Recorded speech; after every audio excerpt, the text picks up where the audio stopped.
Assalamualaikum warahmatullahi wabarakatuh.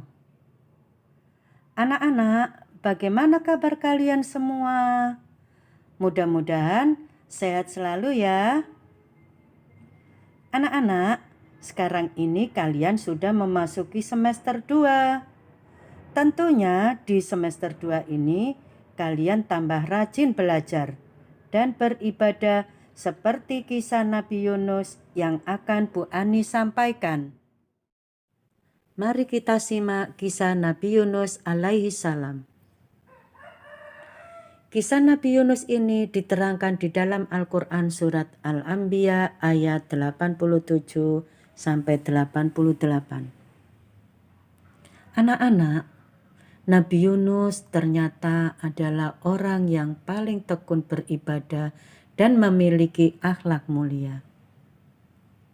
Sehingga nama Nabi Yunus ini sering disebut di dalam Al-Quran dan dijadikan nama sebuah surat, yaitu surat Yunus. Ayah Nabi Yunus bernama Matta. Nabi Yunus dan keluarganya bertempat tinggal di negeri Mausul atau Irak. Nabi Yunus dikenal dengan nama Zunnun yang artinya sahabat ikan paus. Tugas Nabi Yunus sebagai nabi dan rasul. Nabi Yunus diutus atau diperintah Allah untuk menyampaikan ajaran Islam kepada penduduk Ninawa yang hidupnya dalam kesesatan dan kedurhakaan. Kaum Nabi Yunus banyak yang menyembah kepada berhala-berhala atau patung-patung yang terbuat dari batu.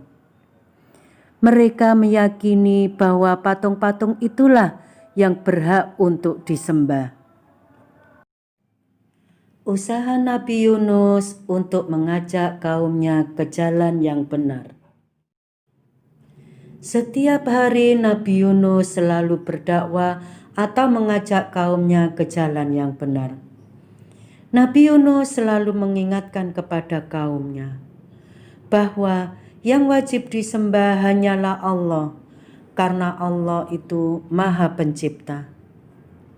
Di samping itu, anak-anak, Nabi Yunus selalu mengajak kaumnya untuk meninggalkan kemaksiatan dan kedurhakaan. Tapi bagaimana usaha Nabi Yunus? Ternyata untuk mengajak kepada kebaikan itu sulit rupanya. Selalu ditolak. Banyak kaumnya yang tidak mendengarkan nasihatnya, bahkan mereka menghina dan mengusirnya. Nabi Yunus sudah berusaha keras untuk mengajak kaum Ninawa agar menyembah kepada Allah.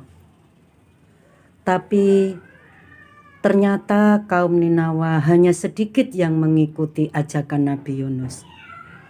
Nabi Yunus hanya bisa berusaha dan berdoa kepada Allah agar memberi azab kepada kaum yang membangkang.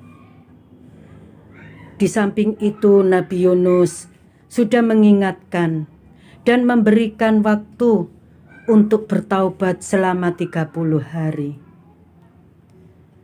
Namun demikian, Allah juga memberi kesempatan kepada kaum Ninawa untuk bertaubat dalam jangka waktu 10 hari. Ternyata peringatan Nabi Yunus tidak dihiraukan oleh kaumnya. Mereka malah mau menunggu datangnya azab dari Tuhan. Akhirnya Nabi Yunus dengan kesal hati meninggalkan kaumnya. Setelah dalam waktu 3 hari, tiba-tiba muncullah awan hitam. Wajah kaum Ninawa menjadi pucat, angin kencang, bibir mereka pecah-pecah. Itulah azab yang diberikan kepada kaumnya Nabi Yunus. Demikianlah anak-anak kisah perjuangan Nabi Yunus di dalam mengajak kaumnya supaya mau menyembah kepada Allah dan meninggalkan segala bentuk kesesatan.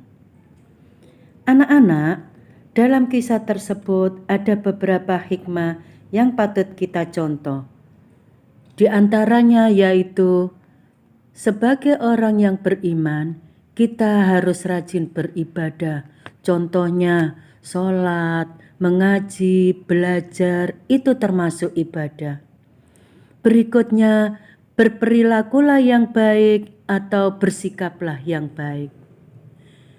Bila dinasehati, maka dengarkanlah dan patuhilah. Dan yang terakhir, janganlah suka membangkang. Nah anak-anak, sekian dulu materi hari ini tentang Nabi Yunus dan kaumnya. Insya Allah minggu depan kita lanjutkan materi Nabi Yunus dan ikan paus. Sampai di sini dulu pertemuan kita kali ini. Bu Ani akhiri. Wassalamualaikum warahmatullahi wabarakatuh.